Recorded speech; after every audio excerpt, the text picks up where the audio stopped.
I have spent 40 years mending torn spines and re-gluing loose signatures, and if there is one thing that trade teaches you, it is patience with things that look finished but are not. A book that has been rebound well does not announce itself. You cannot tell, running your thumb along the shelf, which volumes I saved and which came to me whole. That is the whole art of it. The repair disappears into the object, and the object goes on being read as though nothing had ever threatened to fall apart. My wife, Margaret, used to tease me that I had chosen the one trade in England where doing the work perfectly meant nobody ever noticed you had done anything at all. She was not wrong. I buried a great many good years of careful stitching under other people's dust jackets and never once minded, because that was the arrangement I had made with the work. Long before I understood it was also the arrangement a great many people make with themselves. I did not think, walking into Renfield Cathedral on that particular October evening, that I was about to watch the same principle proved on a much larger scale, and on a man I had passed in the nave 5 mornings a week for the better part of 2 decades without once truly seeing him. Renfield is a modest cathedral as these things go, Norman bones under a Victorian face, a west front that photographs poorly, and a nave that photographs beautifully. The sort of building that survives on the devotion of people who live within 20 miles of it rather than on any wider fame. I had watched it through every kind of weather in 40 years.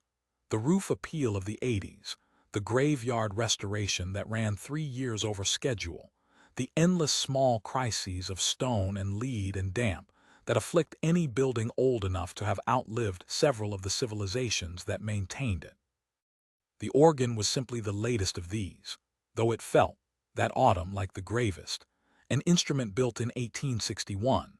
Its bellows chamber flooded the previous January when a slate came loose in a storm nobody had thought to check for afterward, and by October so thoroughly out of commission that the choir had been accompanied on a wheezing electric substitute for the better part of a year, a fact that pained several of the older choristers more than they were willing to admit aloud.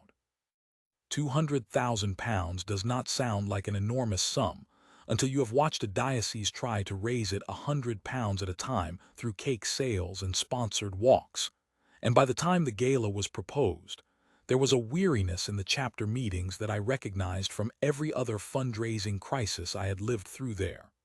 The particular exhaustion of good people asking, yet again, for money they did not feel entitled to ask for. Renfield is not a famous cathedral. It has no royal tombs, no relic that draws coach parties, no spire that appears on postcards sold 3 counties over. What it has is an organ built in 1861 by a firm long since folded, rebuilt twice since, and by that October in more trouble than anyone wanted to say aloud in the chapter meetings. Water had gotten into the bellows chamber the previous winter. The estimate for the repair ran past £200,000, a sum that made the dean go quiet in a particular way I had come to recognize over the years, the silence of a man doing arithmetic he does not like. So the diocese did what dioceses do when the money is not there and the need will not wait. It organized a concert. A gala, they called it in the printed program, though gala is a grand word for what amounted to 200 folding chairs, a hired string quartet, a visiting soloist of some reputation, and a great deal of wine donated by a local vintner who wanted his name on the back page. I had been churchwarden at Renfield for so long that I no longer remembered a version of the place without me in the sense that mattered, the unglamorous sense, the checking of locks and the counting of chairs, and the quiet negotiations with caterers who always arrived either too early or 40 minutes late. I was 74 that autumn, widowed 6 years, and largely retired from my bindery except for the odd commission that came to me because I was slow and careful and old-fashioned enough to still hand-sew a text block. I mention this only so you understand what kind of witness I make. I do not read music.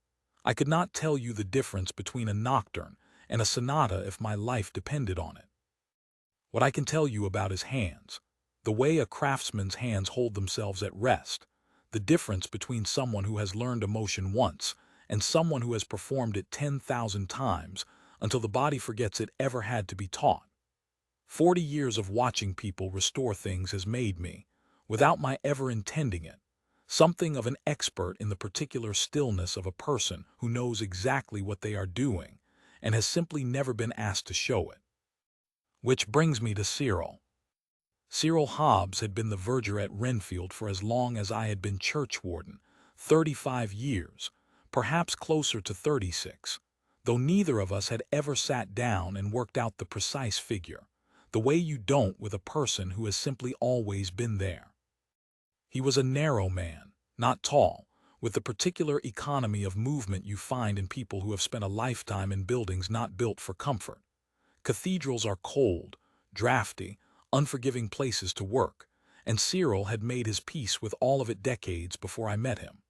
He locked the vestry door each night at 9:30. He knew which floor tiles in the north transept sweated in wet weather and needed a mat laid down before anyone slipped. He polished the brass eagle lectern on the first Friday of every month, always the first Friday, as though the calendar itself required it of him.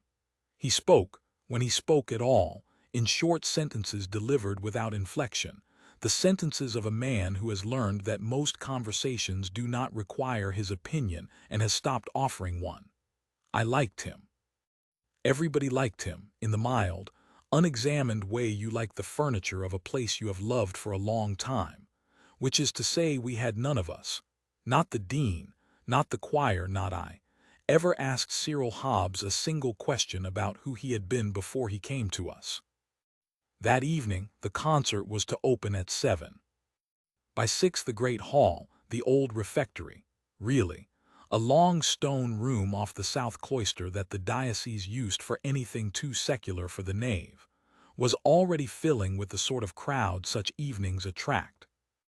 The deputy Lord Lieutenant and his wife, 3 members of the Cathedral Trust in matching navy, a scattering of local solicitors and their spouses, the vintner beaming near his own donated bottles, and at the center of it, holding court before he had done a single thing to earn the attention, the evening's conductor.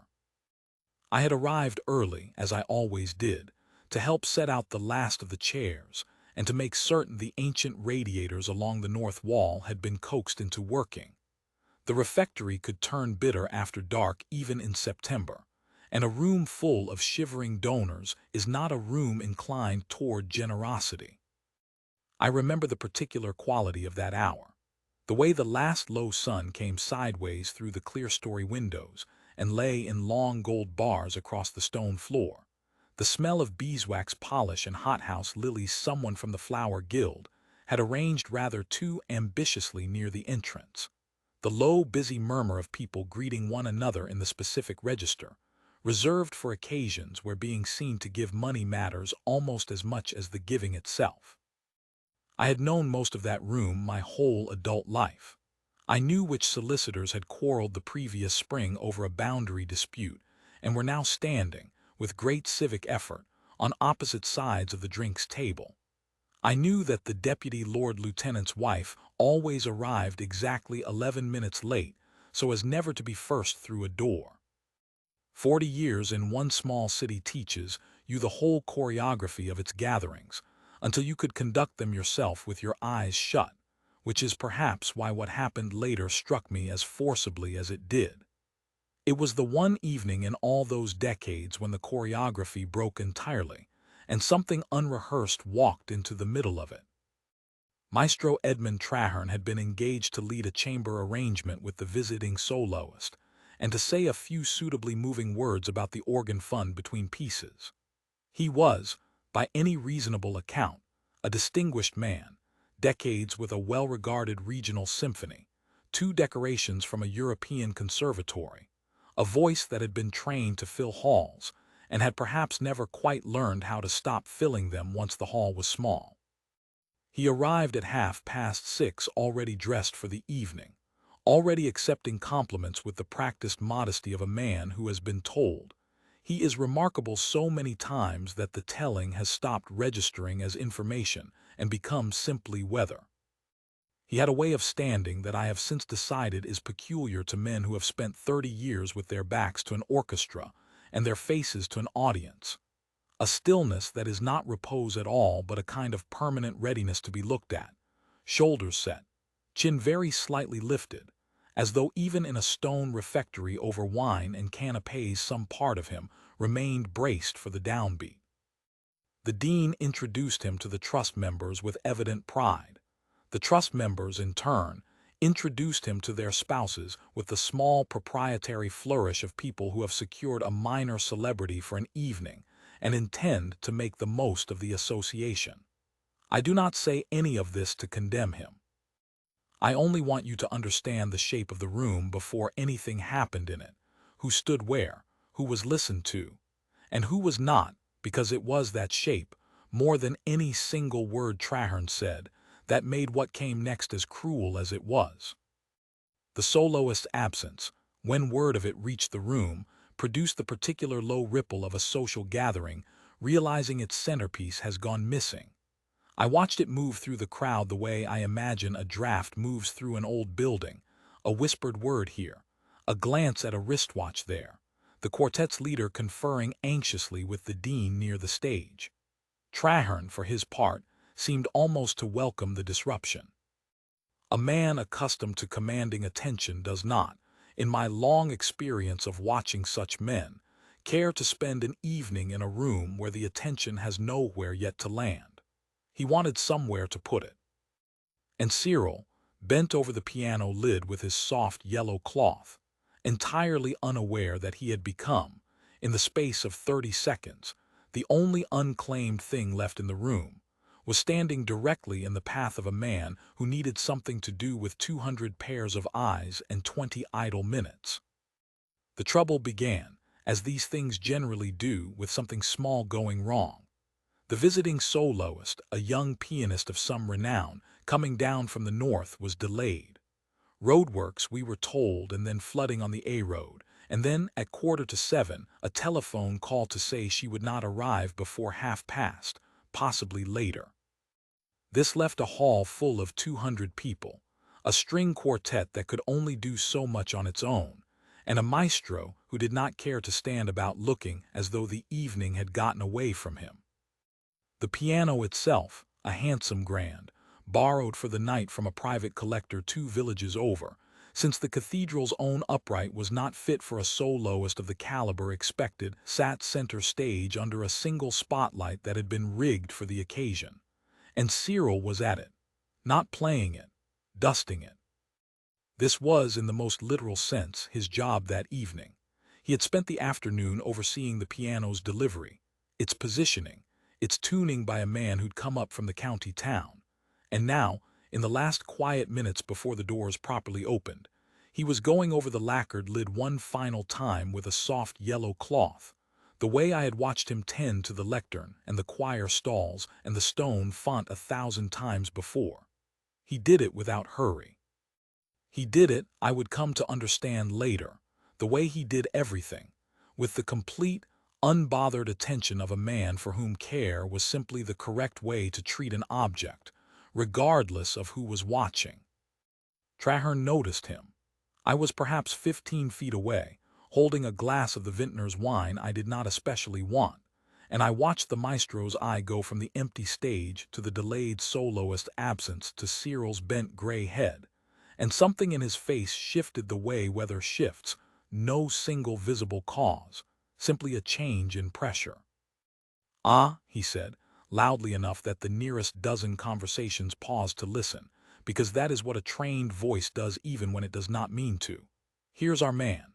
You know your way round that instrument, don't you? All that dusting." A ripple of polite laughter, the kind that exists mostly to fill a silence rather than because anything especially funny has been said. Traherne warmed to it the way performers do. "We seem to be a soloist short and 20 minutes to spare. Why don't you give us something simple, since you're already up there? Keep everyone entertained while we wait for the real thing to arrive." I want to be precise about what happened in that pause, because I have turned it over more times than I can count since. Cyril did not flinch.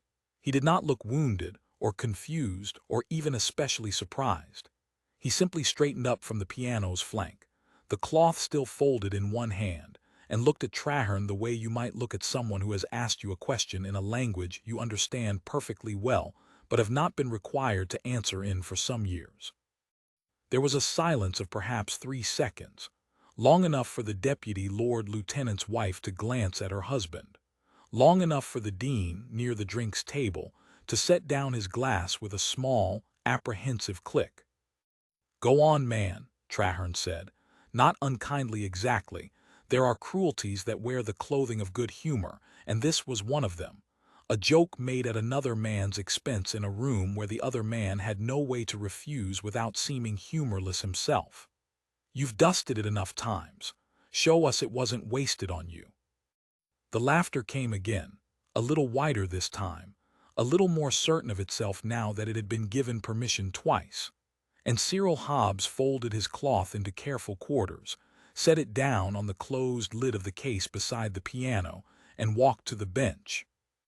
I do not know, even now, whether he did it because refusing would have made a scene he did not want, or because some other calculation entirely was moving in him that I could not have guessed at from where I stood. I have wondered since whether there was not some third possibility, neither of those, that 35 years is a very long time to carry a locked door inside yourself, and that some part of a man, even the quietest and most disciplined part, grows tired of the carrying and simply, on one particular Tuesday, decides the lock has held long enough. What I remember, at any rate from where I stood with my glass of wine, was that he did not hurry to the bench the way a man cornered hurries, eager to get an unpleasant thing over with. He walked to it the way he walked everywhere in that building, down the center aisle at his own pace, unbothered by anyone's expectation of him, the same walk he used to carry the collection plate or check the latch on the south door, a walk that had never once, in my long acquaintance with it, been hurried by another person's impatience. And when he sat, he did what I had seen him do exactly nowhere else in 35 years. He reached beneath the bench, found the small brass wheel that adjusts its height and turned it. Once, twice, a third small turn, and then he stopped, satisfied, his hand coming to rest flat on his own knee. It is such a small thing to have noticed, and yet it is the detail I return to most often when I try to explain to people who were not there what it was that first told me something larger than a joke was unfolding. A man being made to perform a punishment does not pause, unbidden, to adjust the instrument of his own humiliation to a precise and comfortable height. Only a man who intends, whatever else may be happening around him, to do the thing properly makes that adjustment. And Cyril made it the way he made every adjustment in that building, with the unhurried thoroughness of someone for whom there was no such thing as a task too small to be done correctly. I noticed it because it was so entirely unlike the rest of that improvised, off-the-cuff moment. A man being made to perform a joke does not, as a rule, pause to adjust the furniture to his precise specifications first. But Cyril did, with the unhurried thoroughness of someone who had made that exact adjustment more times than he could count, on more benches than the one currently beneath him. He set his hands on the keys.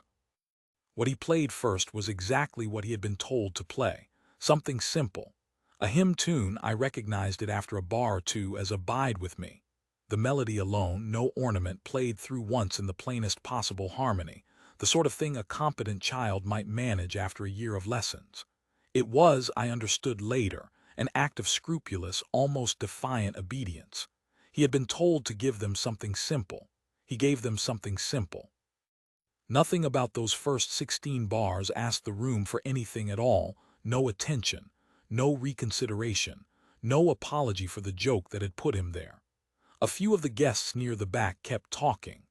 Traherne, I noticed, had already half turned away, his hand lifting toward a passing tray of glasses, the matter as good as closed in his mind. And then, without any visible seam, without any dramatic pause or announcement, the hymn began to change. It happened so gradually that I could not afterward have told you the precise bar where it stopped being "Abide with Me," and became something else. The melody was still there, somewhere beneath what his hands were doing, the way a familiar face is still somewhere beneath the shadows in a dim room. But the harmony beneath it had begun to widen, to darken, to fill with a low, rolling motion in the left hand that had nothing to do with any hymnal I had ever sung from. It was as though the plain tune had been a single thread, and Cyril had begun, very slowly, very deliberately, to weave an entire cloth around it.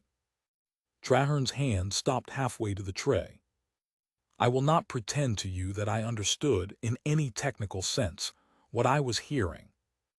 I have since been told, by people who do understand these things, in the weeks that followed, when Renfield could talk of little else, that what emerged from beneath that hymn was Debussy. A piece called, in the English the choir director gave me afterward, The Sunken Cathedral, a piece that imagines a drowned city rising slowly out of the sea, its bells and its stones and its old, submerged worship breaking the surface note by note until, for a few minutes, the whole ruined, magnificent thing stands dripping in the light before sinking again beneath the water. I did not know any of that as I stood there with my unwanted glass of wine going warm in my hand. What I knew was that the room had gone still in a way I had never once felt it go still in 40 years of standing in it during services, weddings, funerals, chapter meetings, choir practices, and every other kind of gathering a cathedral hall accumulates over decades. It was not the stillness of politeness. It was the stillness of something being physically pulled out from underneath 200 people at once. The stillness of an audience that has stopped performing the business of being an audience and has simply, helplessly, begun to listen. The left hand built and built, low tolling figures like something enormous turning over far beneath a still surface, and the right hand carried that plain hymn tune up through it, transformed now, thickened with a harmony that made the simple melody sound less like a hymn and more like a bell heard from a great distance across water. I watched the deputy Lord Lieutenant's wife set down her glass without looking at it. I watched the vintner, 3 feet from his own donated wine, forget entirely that he had been holding forth about vintages a minute before. I watched the dean's face do something I had genuinely never seen it do in 20 years of chapter meetings. Go entirely, unguardedly open, the professional composure of the man simply falling away like a coat slipping off a hook. I found, somewhere in the middle of that swell, that my own eyes had gone hot and stinging in a way that embarrassed me even as it happened, and I could not for a long moment have told you why. It was not, I think, the music itself. I have already confessed I have no proper ear for such things, no vocabulary for what made one chord differ from another. It was something closer to recognition, though of what I could not yet have named. I thought, absurdly, of Margaret's hands on her needlework in the last winter of her life, the same unhurried, unwatched competence in them that I had just seen in Cyril's at the piano bench. The particular dignity of a person doing a thing correctly for no other reason than that it deserved to be done correctly, whether or not anyone was there to see it. I thought of every rebound book I had ever finished and shelved without ceremony, and understood, standing in that cold refectory with a warm glass forgotten in my hand, that I was watching 40 years of exactly that kind of unwitnessed devotion come due all at once, the way a debt comes due, not violently, but completely, all the interest of all those silent years paid out in a single unbroken run of notes.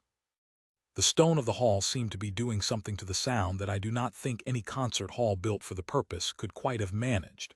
Renfield's refectory has a high vaulted ceiling and bare walls, built for the acoustics of chanted plainsong rather than a modern grand piano, and the low chord Cyril was building seemed to gather in that vaulting and hang there, thickening the air itself, so that the music did not simply arrive at your ear but pressed against your whole body.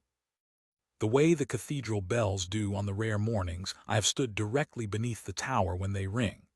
An elderly woman near the front, I learned afterward she was the widow of a former cathedral organist, present that evening purely as a donor, with no idea what she was about to hear, had both hands pressed flat against her own chest, as though holding something in place that the sound threatened to dislodge. A young man from the string quartet, who had been standing at the side of the stage with his bow already lifted for a piece he now would not need to play, lowered it slowly to his side without seeming to notice he had done so, his mouth slightly open, watching Cyril's hands with the particular naked attention of a fellow craftsman recognizing a mastery he had not expected to encounter in that room from that man on that evening. And I watched Cyril Hobbs. He did not look at the room. I want to say that plainly because it mattered. It was the single thing, more than any note he played, that told me what I was actually watching. He was not performing for us. His eyes were on his own hands, or perhaps on nothing at all, in the particular unfocused way of a person who has gone somewhere else entirely and left the body to carry on the business of the hands without supervision. There was no theater in him. No flourish, no closed-eyed swaying, none of the visible signaling that lesser players, forgive me. I am no musician, but I have watched enough of these evenings over the decades to know the difference between a person playing and a person performing the fact of playing. Cyril was doing neither. He was simply, entirely, somewhere inside the music, the way a man might be entirely inside a memory he had not visited in a very long time and had forgotten, until he stepped back into it, how large a room it actually was. The piece rose.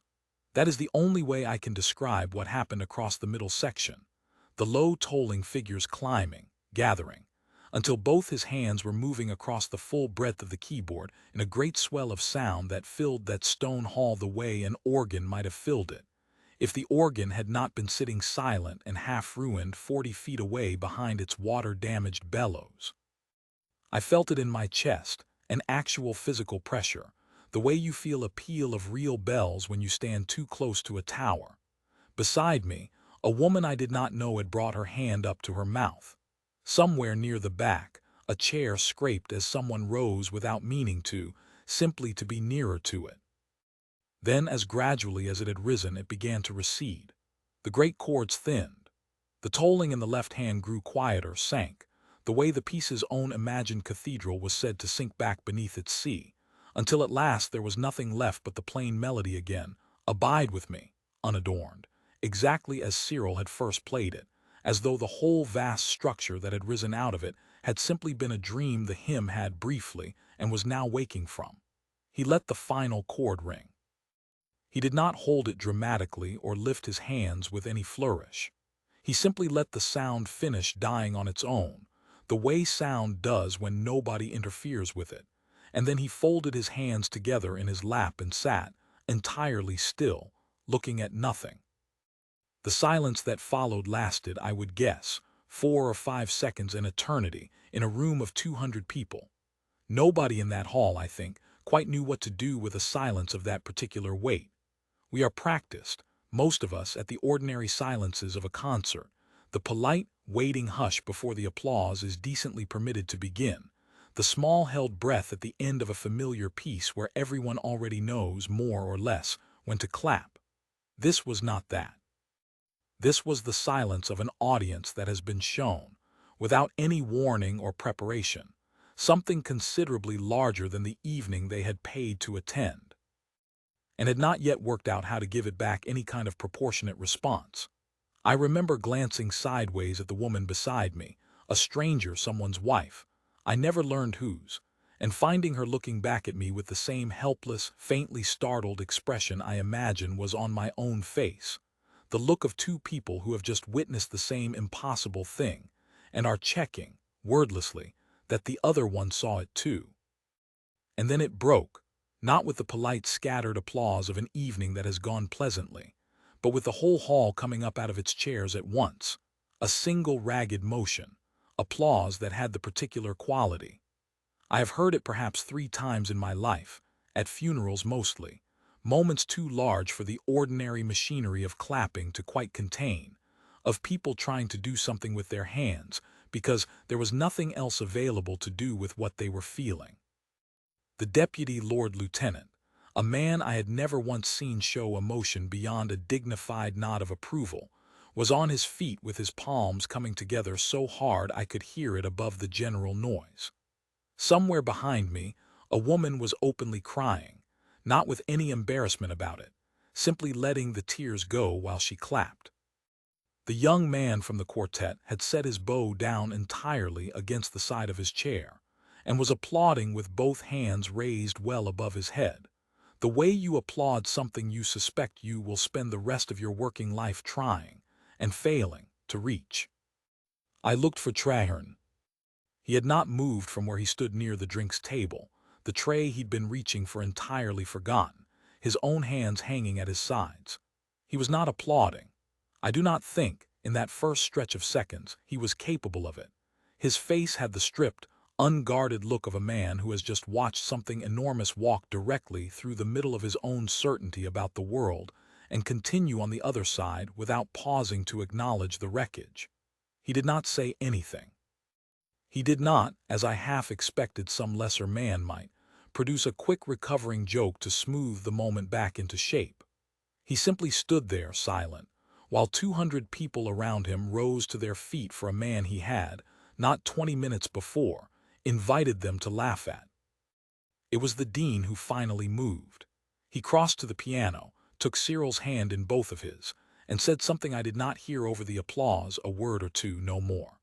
Cyril nodded, that same economical nod he gave when you told him the north transept needed mopping, and rose from the bench the way he had sat down at it, without hurry, without any sense that the moment required more performance from him than the music itself had already given. He did not bow. It did not, I think, occur to him that a bow was expected, or if it did occur to him, he chose not to offer one, and either way the room forgave him for it entirely. Nobody wanted a flourish from him. What we had just heard had its dignity precisely because it had asked nothing of us in return, and a bow, however small, might have felt like the first thing he had asked for all evening. He simply stood beside the piano he had polished 4 hours earlier, waiting, the way he waited for most things, for whatever came next to arrive in its own time. Traherne came forward last of everyone. I watched him cross the space between the drinks table and the piano, the way a man crosses a room when every step costs him something, not reluctance exactly, but a kind of reckoning being conducted in real time behind his eyes. He stopped in front of Cyril. He did not offer the practiced apology of a public man caught out, the sort of smooth verbal repair I imagine he had deployed 100 times across a long career of small vanities. He simply extended his hand. Cyril took it. They stood like that for a moment, two men of roughly the same generation, one of whom had spent his life being applauded, and one of whom had spent his cleaning brass and mopping stone, and neither of them said a single word. Whatever passed between them passed in the handshake itself, and I have thought since that this was, in its way, the more honest exchange. Traherne had no language ready for what he had just been made to feel, and to his credit, he did not manufacture one. I did not learn the rest of it that night. I learned it the way you learn most true things about people you have known a long time without knowing at all, in fragments, over the weeks that followed, delivered without ceremony, because Cyril was not a man given to ceremony about anything, least of all himself. What I pieced together, mostly from the dean, who had apparently known more than the rest of us for years and simply never mentioned it because Cyril had asked him not to, was this. Cyril Hobbs had trained as a young man at the Royal College under a piano professor named Aldous Whitlock, a man whose name meant something in those years to people who followed such things closely. He had been, by every account the dean could gather second-hand, exceptionally promising, the sort of student a serious teacher takes on not out of obligation, but out of genuine excitement at what might be built. He was in his final year, with a debut recital already provisionally arranged, when Whitlock died suddenly of a heart attack in the middle of a lesson, Cyril's lesson. As it happened, the old man simply stopping mid-sentence at the piano beside him and sliding from the bench before Cyril had understood what was happening. He did not finish his training. I do not fully understand, and I do not think anyone at Renfield fully understands precisely why, whether it was grief or the loss of the one teacher who had believed in him past the point of ordinary encouragement, or some private conviction that the door had simply closed with the old man and there was no reopening it. What I do know is that he never sat a professional examination, never gave the arranged recital, and within 2 years had left music altogether and taken, of all things, a position as a verger, first at a smaller parish, and eventually, 35 years ago, at Renfield. He tended cathedrals for the rest of his working life. He tuned nothing, performed nothing, mentioned nothing. The dean told me that in all the years he had known him, Cyril had touched the cathedral's own piano exactly twice a year, always alone, always after locking up, always late enough at night that no one else was in the building to hear it, and always, without fail, the same handful of pieces Whitlock had taught him, played through once, quietly, and then closed up again until the next time. Why did he stop all those years ago? I asked the dean, the week after the concert, in his cramped office off the cloister, both of us still somewhat undone by the whole business. The dean told me what he could, though he reminded me more than once that most of it had reached him second-hand and years apart, in fragments Cyril had never intended as any kind of full account. Cyril had come to Renfield 35 years before with a reference from a smaller parish, and so far as anyone at the interview had troubled to establish, nothing else worth recording, a quiet, competent man, good with his hands, unbothered by cold stone floors and long hours, exactly the sort of person a cathedral is glad to find and rarely thinks to interrogate further. Nobody had asked the second question. Nobody had asked what he had done before the smaller parish, or before that, and so an entire prior life. The Royal College, the professor, the debut recital that never happened, had simply gone unrecorded, the way so much of a quiet man's history goes unrecorded if nobody ever thinks there might be more of it worth asking after. I asked him something close to that once years ago, the dean said. He told me, and I remember this precisely, because it was the longest single thing I ever heard him say in all the time I've known him, that when Whitlock died, he understood for the first time that music had always felt to him like a debt he owed someone else, not a thing he owned for himself. And once the person the debt was owed to was gone, he didn't know what to do with the rest of it, so he put it away. He said it seemed less painful than trying to play it for no one. I have thought about that sentence more than almost anything else that autumn. I'm not a musical man, as I have said, but I understood it the way you understand a repair you have made 1,000 times in leather and thread, that some breaks do not need forgiving. They simply need someone willing, eventually, to sit back down with them. I did, in the end, ask Cyril about it myself, though not directly and not until the following spring. When the scaffolding had finally gone up around the organ chamber and the whole cathedral had begun to smell of sawdust and wet plaster, I found him in the north transept on a wet Tuesday morning, laying down the mat over the tile that always sweated in bad weather, exactly as he had done every wet Tuesday for 35 years. I asked him, as lightly as I could manage, whether he still played, now that half the diocese knew he could. He straightened up, considered the question with the same unhurried attention he gave to every other question put to him, and said only, now and then. A pause, and then unexpectedly something more. It's easier now. Doesn't feel like I'm keeping a secret from anybody.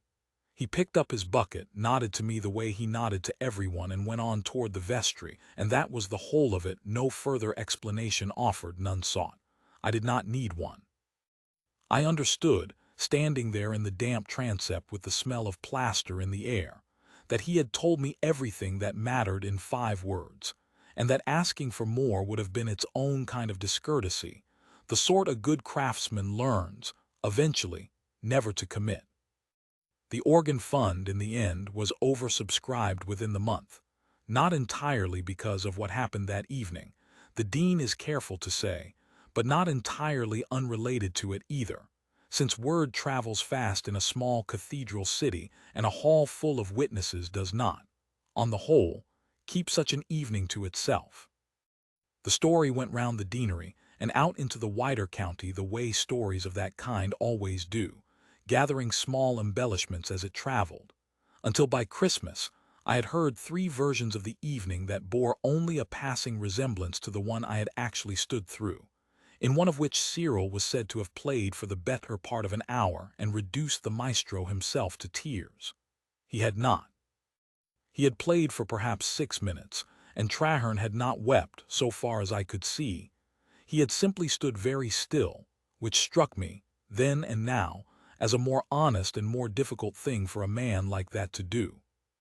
Traherne, I am told, made a donation privately, through the cathedral office rather than at the concert itself, in an amount the dean would not disclose to me but described, with a small significant lift of his eyebrows, as generous beyond what the occasion strictly required. He never, so far as I know, spoke publicly about the evening again, and he has not, to my knowledge, returned to Renfield since. I do not know what became of him afterward in any detail, only that the diocesan newsletter mentioned, the following spring, that he had stepped back from 2 of his usual regional engagements, and I have wondered, without any real evidence to support the wondering, whether some part of that particular October evening followed him further than he let on to any of us. Cyril went back to dusting the lectern on the first Friday of the month. He locks the vestry at 9:30. If you did not know what had happened that October evening, and most visitors to the cathedral now do not, since it has passed, as these things do, into the private folklore of the place rather than any official record, you would walk straight past him in the north transept, and see nothing but a narrow, unremarkable man going about a narrow, unremarkable job, exactly as I did for 35 years before I finally, by accident, saw otherwise. I do not know if he still plays alone at night.